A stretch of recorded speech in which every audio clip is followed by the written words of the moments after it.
Esto es Acceso Directo. Actualidad, entrevistas y más. Con Adrián Filinich. ¿Qué tal? Bienvenidos a Acceso Directo. Hoy, en una entrevista mano a mano, lo tenemos a él, al médico Matías Gallastegui. Él es precandidato a legislador del Frente de Todos por la ciudad de Buenos Aires. Recorre los barrios, vive la campaña, está acompañando la lista de Leandro Santoro en el Frente de Todos, como dijimos. Bienvenido, Matías, ¿cómo estás? Muy buenas tardes para todos, para todas. Encantado de acompañarte en el programa. Y además recorres la calle y queremos ser testigos de ese recorrer la calle. ¿Qué encontraste durante la campaña? ¿Qué testimonios pudiste recabar? ¿Qué te pide la gente, Matías? Bueno, primero es importante esto que traes de caminar la calle, ¿no? O sea, nos hemos criado, si se quiere, como una generación militante, una generación que se metió en la política, digamos, ¿no? Claro, sos joven. Soy joven, 33 años. 33 años, 33 ¿quién pudiera?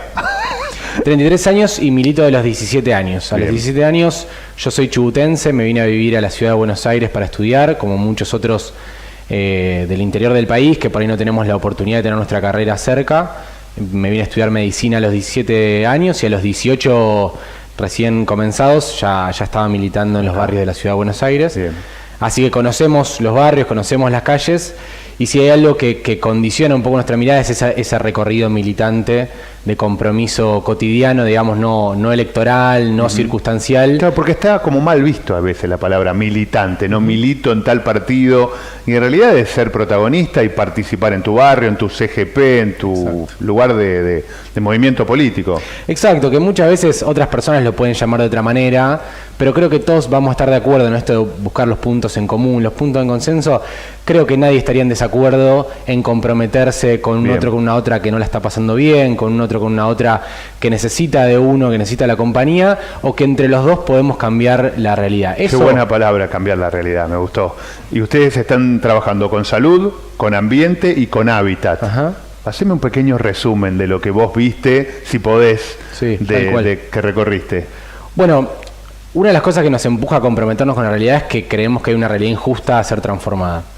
Yo vivo en la ciudad de Buenos Aires hace ya muchos años y me encuentro en una ciudad que hoy tiene 360.000 personas que no tienen acceso a una vivienda digna, por diferentes circunstancias. Personas que viven en Villa de la ciudad de Buenos Aires, inquilinatos, pensiones, más de 7.000 personas que duermen en la calle todos los días.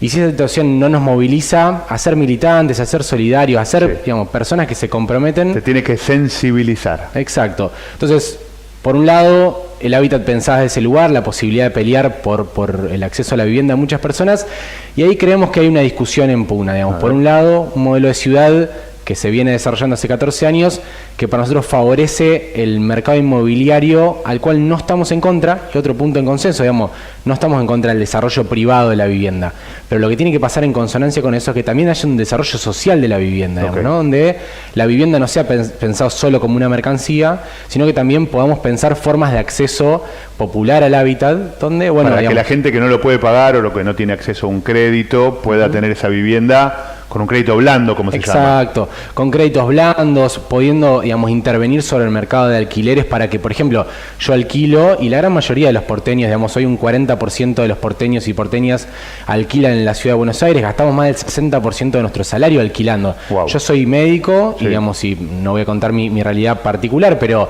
sí, digamos, a mí me pasa como muchos otros que el grueso de nuestro salario se va en pagar el alquiler, las expensas, digamos, todo lo que hace a nuestro gasto de vivienda. Bien. Entonces hay que intervenir sobre eso, digamos, no para regalarle la vivienda a nadie, sino justamente considerándola como un bien social, de que todos podamos acceder según las posibilidades que tenemos y que eso nos posibilite realmente vivir en una ciudad mejor. Porque cuando una persona duerme en la calle, cuando una persona duerme en una vivienda que se le llueve, en una vivienda, o el 10% de los porteños viven hacinados, condiciona un montón de cuestiones. Por ejemplo, la pandemia que acabamos de salir estuvo muy condicionada por la situación de hacinamiento de muchos porteños y porteñas, que al no tener condiciones de aislamiento, se contagiaban entre toda la familia. Además se emergieron, ¿no? La gente se guardó en sus casas y lo que quedó al aire libre es la gente que vivía en la calle. Exacto. ¿No? ¿Y cómo viste la pandemia y la salud? Parece como que se chocan esas dos cosas. Bueno, la pandemia fue, digamos, un hecho inesperado para todos nosotras y nosotros. Yo soy trabajador de la salud, me toca en este contexto ser director de un hospital en la provincia de Buenos Aires también. Lo vivimos de dos ángulos. Primero, de un ángulo inicial de mucho miedo. Creo que eso nos unificó también a todos, sí, ¿no? Algo lo desconocido, el miedo. Pero creo que hay un elemento también importante sobre ponerse a la mesa, que es que tuvimos un Estado a nivel nacional que se puso al frente. Creo que inicialmente también estuvimos todos de acuerdo, digamos, con Alberto a la cabeza, pero también con Horacio Rodríguez Larreta, con el gobernador de la provincia de Buenos Aires. Como que empezó todo bien, Matías, ¿no? Exacto, hubo un consenso sobre cuidarnos. ¿Qué pasó? Me parece que, te cierro el punto anterior. Sí, perdón. No, es decir, hubo un consenso, y me parece que es el consenso que tenemos que seguir discutiendo, que es el cuidarnos, Ok. ¿no? Hablamos de solidaridad, de militancia. Bueno, el cuidarnos, el poder solidarizarme con vos, empatizar, Sí. quedarme en mi casa para que vos no te contagies, ir a vacunarme para, digamos, que rápidamente salgamos. Todo eso puso en evidencia un espíritu solidario en nuestro pueblo, al cual, desde mi punto de vista, se puso también un Estado, que particularmente en la provincia de Buenos Aires triplicó la cantidad de camas, o se expandió el sistema sanitario de una manera histórica, Wow. que nos va a dejar un sistema público de salud muy fuerte. Luego se hizo una gestión de la vacunación muy buena, digamos, tenemos una campaña de vacunación que es, digamos, modelo a nivel internacional, digamos, no solo por la velocidad con la cual estamos vacunando, sino porque es una evidencia hoy, digamos, si no estamos teniendo un impacto de la variante Delta, como le pasó a los países europeos, en buena parte tiene que ver, digamos, con que estemos con una campaña de vacunación histórica. Digamos, ayer volvimos a romper un récord de colocación de segundas dosis. ¿Qué pasaba, me decías vos recién, con la ruptura, digamos, me parece? Sí, ¿qué pasó? Que veníamos tan bien. Se veía una imagen como en esta vamos todos juntos. Y después se rompió. Sí. Yo creo que ahí, digamos, seguro, digo, no, me parece que no hay perfecciones, digamos, ¿no? El manejo de una pandemia, algo tan inesperado, errores cometimos todos, digamos, y eso me parece que es importante ponerlo sobre la mesa para que podamos aprender de nuestros propios errores, pero sin duda, digamos, de mi punto de vista, la ciudad de Buenos Aires, particularmente Horacio Rodríguez Larreta, cometió algunos errores que tuvieron que ver más con alterar el orden que habíamos dicho de prioridades, donde la salud estaba primero y después todo el resto. Me parece que en un momento se alteró ese orden y se puso adelante la decisión política del gobierno de la ciudad de Buenos Aires, de Horacio Rodríguez Larreta, de la confrontación. Me parece que en un momento... con la política, con la educación, con la economía, ¿con qué? Exacto. Mira, con todo. Te pongo 2 o 3 ejemplos muy concretos. Nosotros decíamos... La primera hora de la pandemia, lo que había que hacer era poner plata del gobierno de la ciudad, como también del resto de los gobiernos provinciales, para sostener a los comercios, a los centros culturales, a cada una de la actividad comercial, que de no sostenerla... Los IFE, sí. Exacto, de no sostenerla iban a pujar por salir de las cuarentenas. Porque obviamente vos tenés un comercio, ¿qué querés hacer? Quiero abrir para vender. Sí. Entonces, ¿qué había que hacer? Había que poner plata sobre eso. ¿Quién puso plata sobre eso? El gobierno nacional, con los repro, con los ATP. Del gobierno de la ciudad no se puso un solo peso para mantener a los comercios. Nuestra organización tiene centros culturales.